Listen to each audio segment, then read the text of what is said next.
नमस्ते सभी साथियों को। महत्वपूर्ण वीडियो है ये। बहुत से साथी इसके ऊपर चर्चा करते हैं और जानकारी लेना चाहते हैं कि हम क्या करें, क्योंकि हमारी वीडियोस को सुनने के बाद में ना कई बार ऐसा होता है कि आदमी को ऐसा लगता है कि मैं आज ही दुनिया बदल दूं और बहुत बुरा हाल है और मैं अपने बच्चों को बचाने के लिए काम करूं।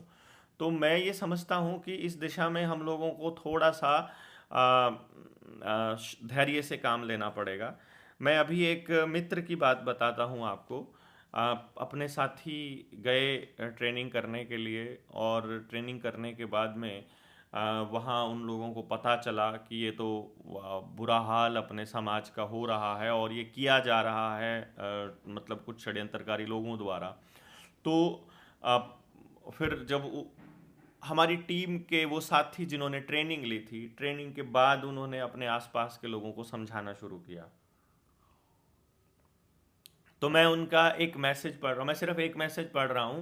उस मैसेज को पढ़ने का पीछे का पर्पज़ ये है कि हमको आइडिया हो जाए कि एक्चुअली मतलब बातचीत में कहाँ तक हम लोग जा सकते हैं या जाते हैं, और फिर उसका हमारे दिमाग पर, हमारी सोच पर क्या फ़र्क पड़ता है। सिर्फ एक आइडिया के लिए है। मेरे कई दोस्त हैं जो जाट भी हैं, बिश्नोई भी हैं, राजपूत भी हैं, ब्राह्मण भी हैं।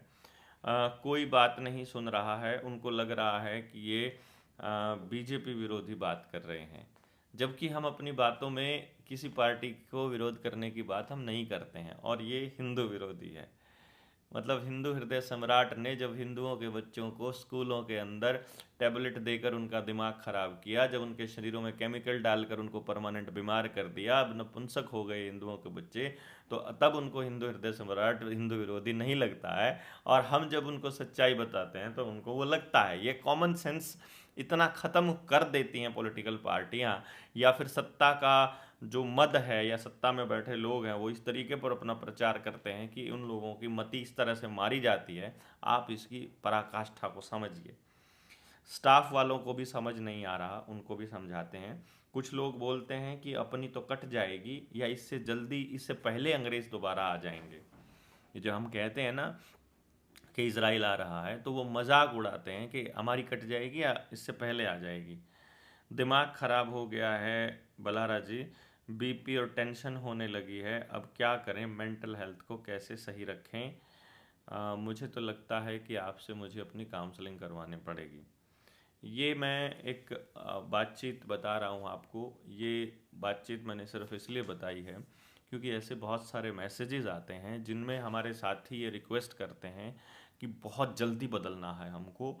बहुत मतलब आप ऐसा कीजिए, आप ऐसा कीजिए, और ऐसा करते हैं, ऐसा करना चाहिए। अभी जैसे हम लोग टोल पर थे, अभी अ, धरने पर बैठे थे और इकट्ठा होते हैं। तो कुछ साथियों का तो जैसे नांगल चौधरी टोल पर भी जब हुआ तो वहाँ आज ही बंद कर देते हैं, सारे टोल बंद कर देते हैं। तो ऐसी कुछ बातें आती हैं। हम लोगों को कुछ चीज़ें समझनी होंगी जो अंडरस्टूड सी चीज़ें हैं। जैसे कि पहली बात, ये बदलाव, ये जो गलतियां हैं, ये जो गलत हो रहा है, ये हमने नहीं किया है। और ये हमारे समय में शुरू नहीं हुआ है, ये हमसे पहले शुरू हुआ पड़ा है। हमें तो केवल इसकी समझ आ जाई है, और जिसको इसकी समझ आई है वो उसने इसके ऊपर अगर काम करना शुरू कर दिया है, तो ये समझ लीजिए कि वो अपने पाप से मुक्त हो गया है, क्योंकि हम उस पर काम करना शुरू कर चुके हैं। जैसे गीता में भगवान कृष्ण ने कहा है कि कर्म की पूर्ण होते ही, या जैसे ही आपने कर्म किया, कर्म के करने से ही आपके अधिकार का क्षेत्र खत्म हो जाता है। यानी कि आपका अधिकार क्षेत्र केवल कर्म के करने तक है, उसका परिणाम क्या निकलने वाला है उस पर नहीं है।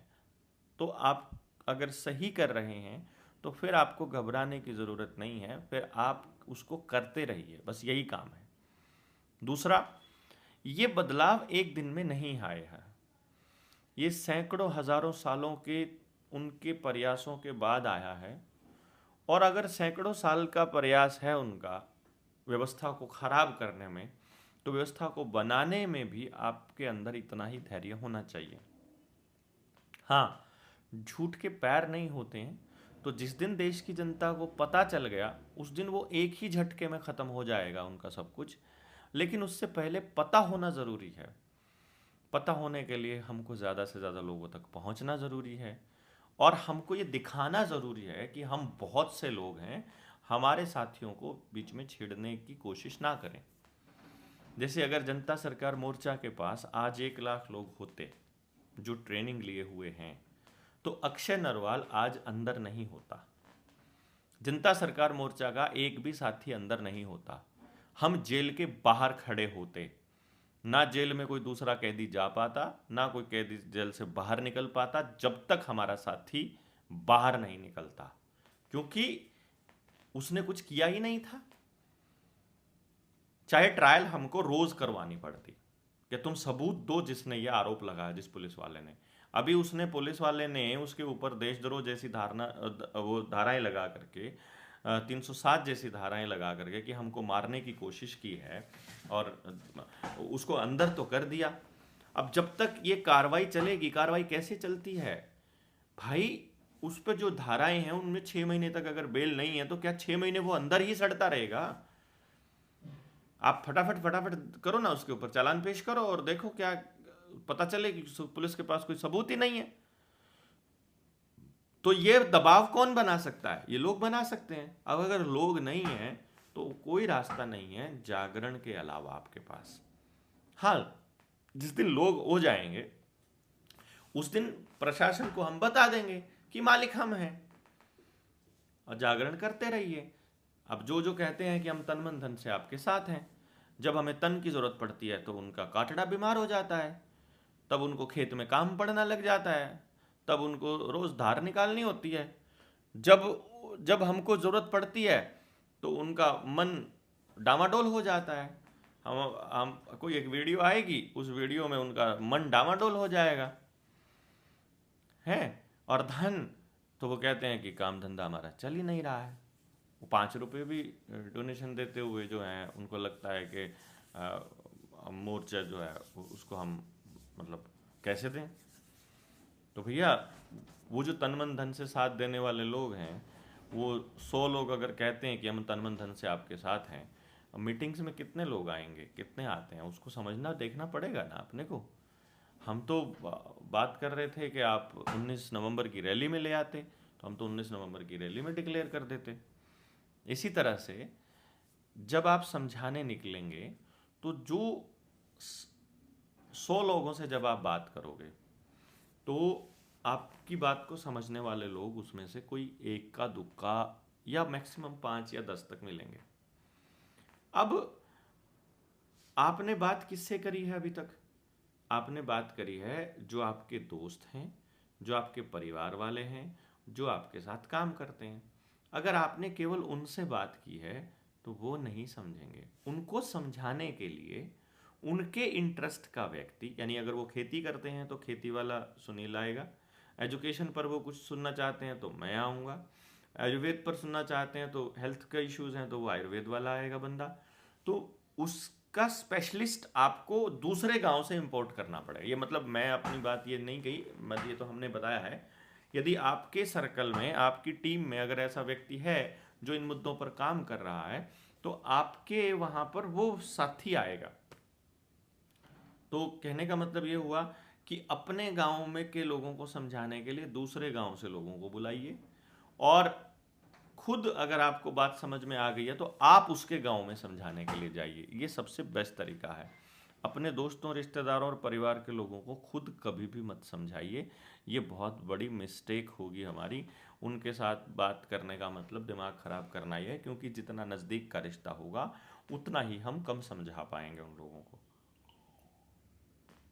दूसरी बात मेंटल हेल्थ ठीक रखने की है, तो उसके लिए एक ही बात है जो सर्वोपरि है, वो यही है कि आपको केवल अपना काम करना है, परिणाम की चिंता आपको नहीं करनी है, उसका रिजल्ट क्या निकलता है वो नहीं करना है। अगर दिमाग पर बोझ लेकर काम करेंगे तो हम अभी तक पागल हो चुके होते। लेकिन हमको कुछ वाहियात सी बातों पर हंसना भी होता है, हमें बिना मतलब भी हंसते रहना होता है, ताकि हम अपने दिमाग को दुरुस्त रख पाएँ अगली बार अगली मीटिंग में जाने के लिए। यदि हम नतीजों से प्रभावित होते तो हम बहुत दिनों पहले रुक चुके होते, क्योंकि हमने जितनी मेहनत की है मतलब इस पूरे अभियान को लोगों को जगाने में, उतने लोग नहीं जागे हैं, बल्कि उसका 10% भी लोग नहीं जागे हैं। तो हमें हमारी मेहनत बेकार नहीं लगती है जब हमारे सामने कभी भी कहीं से भी एक यूथ आकर के बोलता है कि सर आपके कहने से हमने नहीं लगवाई थी, आपने हमारे पूरे परिवार को बचा दिया, उसका धन्यवाद, इतना कह दिया।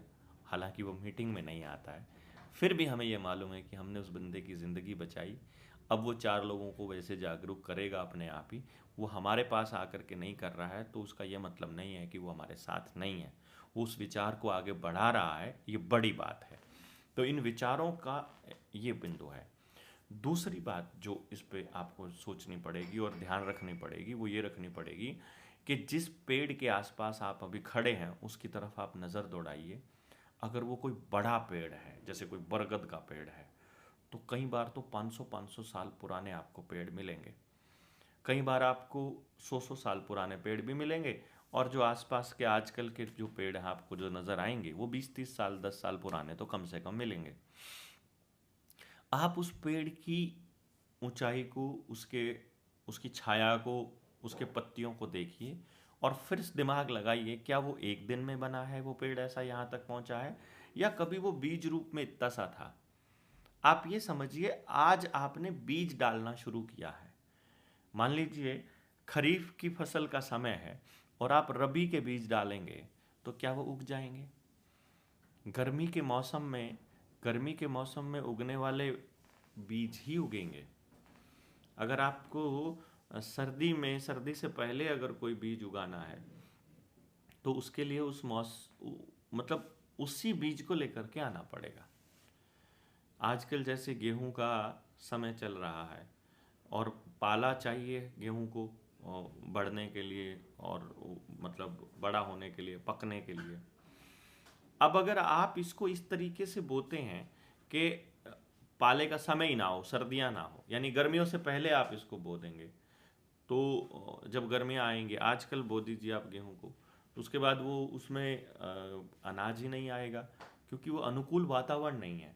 तो कोई भी बीज केवल तब अपना फल देगा या अपना फ्रूट देगा या अपना अनाज देगा जब उस या अंकुरित होगा जब उसके अनुकूल वातावरण होगा। तो अनुकूल वातावरण के बिना हम कुछ नहीं कर पाएंगे।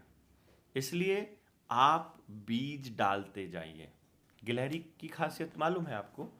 गिलहरी की सबसे बड़ी खासियत क्या रहती है कि वो जैसे कोई उसको अखरोट मिल गया, बादाम मिल गया, या कोई दूसरा फ्रूट मिल गया, चीकू मिल गया, या कोई कुछ भी, मतलब कोई फ्रूट एक पड़ा हुआ है, वो सोचती है मैं इसे इमरजेंसी में खाऊंगी, और वो जा कर के उसको छुपा देती है किसी मिट्टी में।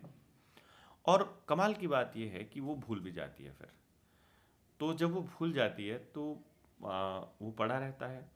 अगर वो फ्रूट था तो वो गलेगा, सड़ेगा, फिर केवल बीज रह जाएगा, और फिर अनुकूल वातावरण आएगा, बारिश होगी, वहाँ नमी पहुँचेगी और वातावरण अनुकूल होगा, तो वो बीज अपने आप अंकुरित हो जाता है और इस तरह से जंगल का निर्माण होता है। लोग कहते हैं ना गिलहरी रूप में मेरा ये सहयोग, गिलहरी का तो बहुत बड़ा योगदान रहता है जंगल के बनने में। तो ये हमारा जो प्रयास है, आज के समय जो हमारा प्रयास है वो गिलहरी रूप में है। हर जगह हम बीज डाल रहे हैं, पूरे भारत में बीज डल रहे हैं। जैसे ही अनुकूल वातावरण होगा ये सारे योद्धा निकल के सड़कों पर आ जाएंगे। इसलिए ये मत सोचिए कि आपने 10 लोगों को समझाया और उसमें से केवल एक ही व्यक्ति सोचा तो वो मतलब कोई नेगेटिव इम्प्रेशन पड़ा। उसको ये मानिए कि यदि 10 लोगों में से एक व्यक्ति समझ रहा है, या एक भी नहीं समझा और 20 में से एक समझा, मान लीजिए, तो आपको अगर अपनी बात समझाने के लिए 10 लोग चाहिए अपना कोई काम करने के लिए, तो आपको 200 लोगों तक पहुंचना पड़ेगा। इसका इस्तेमाल ऐसे कीजिए, इस कैलकुलेशन को कीजिए कि 100 लोगों को समझाया था और सिर्फ एक ही आदमी समझ पाया, तो हमें समझे हुए अगर 10 लोग चाहिए तो फिर हमें 1000 लोगों तक जाना पड़ेगा। और इसलिए हम लगातार लोगों तक जा रहे हैं, जहाँ जितने लोग खड़े मिलते हैं हम जा रहे हैं। लेकिन अब आप लोग भी ज़्यादा से ज़्यादा लोगों को जोड़िए पहले, फिर हम बात कहेंगे। जो माने माने, जो ना माने ना माने, बीज तो डल गया दिमाग के अंदर। जैसे ही अनुकूल वातावरण आएगा वो बंदा हमारे साथ होगा।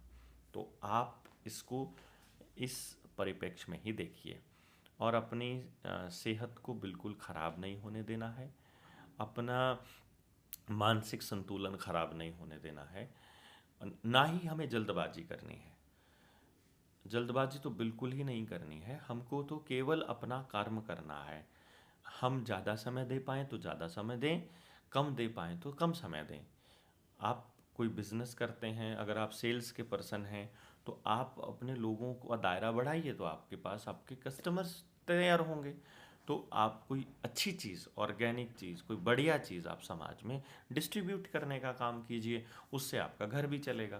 तो मतलब इस तरह से हम लोगों को थोड़ा सा एक एक्टिव भी रहना है, और ये भी सोच करके रहना है कि ये हमारे हिसाब से नहीं चलेगा सब कुछ। हमारे हिसाब से तो हमारे साथ ही चलेंगे जिनको हमारी बात समझ में आई हुई है, तो वो आपके साथ सामंजस्य बना करके चलेंगे। तो आप अभी किसानों का समर्थन करते रहिए, लोगों को जगाते रहिए, लोगों के बीच जाते रहिए। जब लोग समझ जाएंगे तो अपने आप एक कारवां बनेगा, एक दिन में कुछ भी नहीं होता है। तो अपनी सेहत का ध्यान रखिए, और खुश रहिए। धन्यवाद।